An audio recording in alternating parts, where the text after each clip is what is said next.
Hi, I'm here to tell you that there has been new additions to the coronavirus job retention scheme, which has been extended till the 30th of September 2021 and from the 1st of July 2021. The government will pay 70% of wages up to a maximum cap of 2,187.50 pence for the hours the employee is on furlough. 1st July 2021, the government will only pay 70% of wages up to a maximum cap of 2,187.50 pence for the hours that the employee is on furlough. However, from the 1st of August 2021, the government will only pay 60% of wages up to a maximum cap of 1,875 for the hours the employee is on furlough, and it is important that the employers note that they must top up employee wages to make sure that they receive 80% of their wages for the hours they worked on furlough, and that the caps are proportional to the hours not worked. These are the new additions to the scheme that both employers and employees should note. You can have flexible furlough arrangements. You can claim before, during, or after the client's payroll is processed. No one can do this for you, but when we do, we would want you to give us the most accurate figures of employee working hours as possible. The business will also have to pay the associated employee tax and national insurance contributions to HMRC, and beware if the business does not do this, they will be penalized by having to repay the whole grant. What I haven't mentioned included in the list has already been mentioned in the intro of the video. It is also important to note that the coronavirus job retention scheme is not intended as a short-term absence from work, is not intended for short-term absences from work due to sickness, and that furloughed employees retain their statutory rights, including the right to statutory sick pay. Moreover, if a furloughed employee who becomes sick is moved to SSP, statutory sick pay, employers can no longer claim for the furloughed salary. Employers are required to pay SSP themselves, although may qualify for a rebate for up to 2 weeks of SSP if sickness is related to coronavirus. If employers keep the sick furloughed employees on the furloughed rate for the period that they are sick, they remain eligible to claim these costs through the furlough scheme, and an employee can do these using 3 simple steps. First, check if you can claim. Here are the people who can claim. If you're on the list, then you may proceed to the next step. People who have created and started a payee payroll scheme on or before the 2nd of March 2021 for periods starting on or after the 1st of May 2021. Enrolls payee online. Companies with a UK, Isle of Man or Channel Islands bank account. If you receive public funding. If you have staff costs that are publicly funded, even if you're not a public sector company, you should use that money to continue paying for staff and not furlough your staff. Organizations can use the scheme if they're not fully funded by public grants, and they should contact their sponsor department or respective administration for further guidance. If you're an administrator, and if your company is under the management of an administrator, the administrator can furlough and claim for employees. Check which employees you can put on furlough. These are the employees which you can put on furlough. Employees who were employed on the 2nd of March 2021, as long as they have made payee real-time information (RTI) submission to HMRC between the 20th of March 2021 and the 2nd of March between the 20th of March 2020 and the 2nd of March 2021, notifying a payment of earnings for that employee.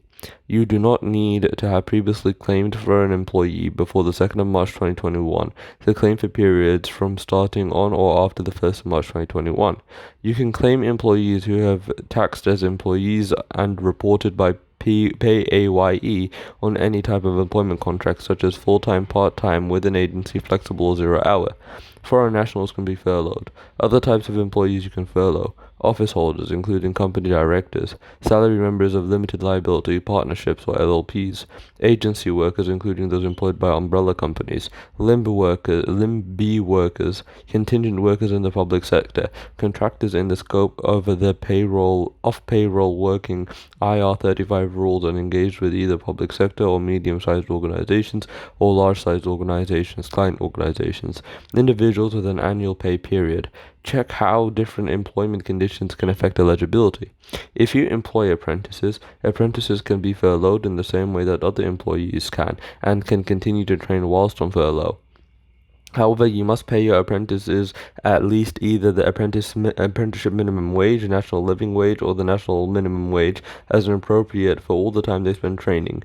This means that the time that they spend training, you must cover any shortfall between the amount you can claim back on their wages through this scheme and the appropriate minimum wage. If the apprentice is made redundantly, then the employer needs to find a new employer for the apprentice, and the apprentice will also get support from the government funding wise.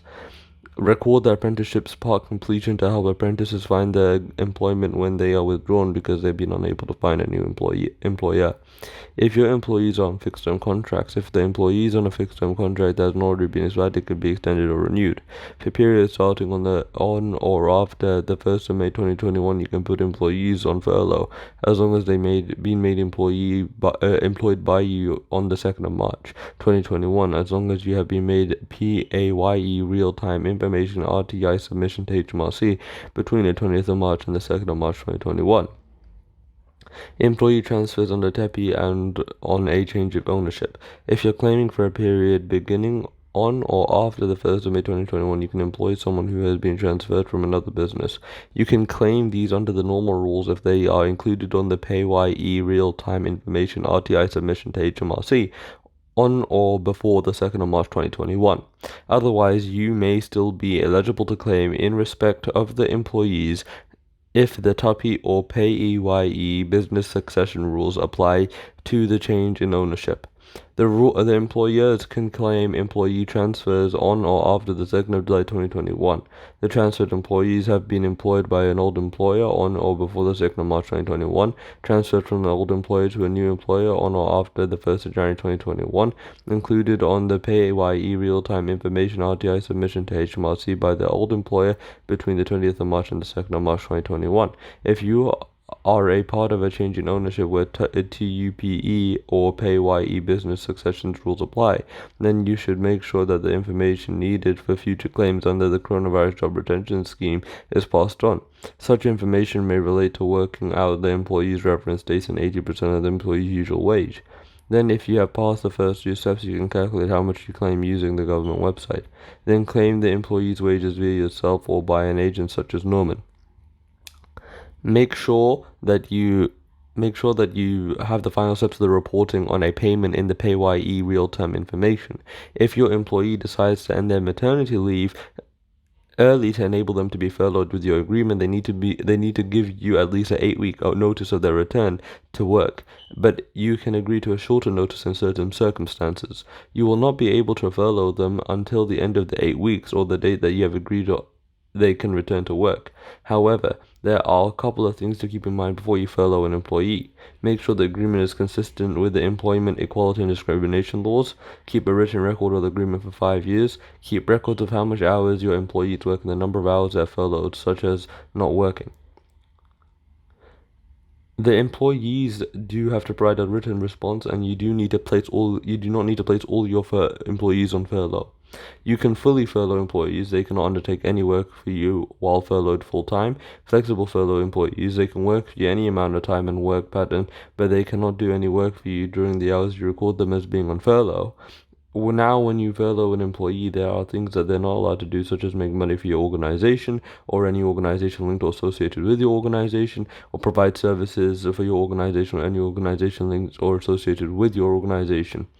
However, the employees are still productive by taking part in training, volunteer for another employment organization, work for another employer if contractually allowed. The employees will still have the normal rate of taxes cut from their furlough, and the employees will still deduct and pay to HMRC income tax and the employee national insurance contribution. These must be reported through a full payment submission FPS to HMRC on or before the pay date. Our employees will also have to pay pension contributions, both employer and automatic contributions from the employee. Furthermore, furloughed employees can continue to accrue leave as part of their employment contract, and you can only place employees on furlough if coronavirus is affecting your operations. You should also not place employees on furlough because they're going to be paid on leave, and all workers are entitled to 5.6 weeks of holiday.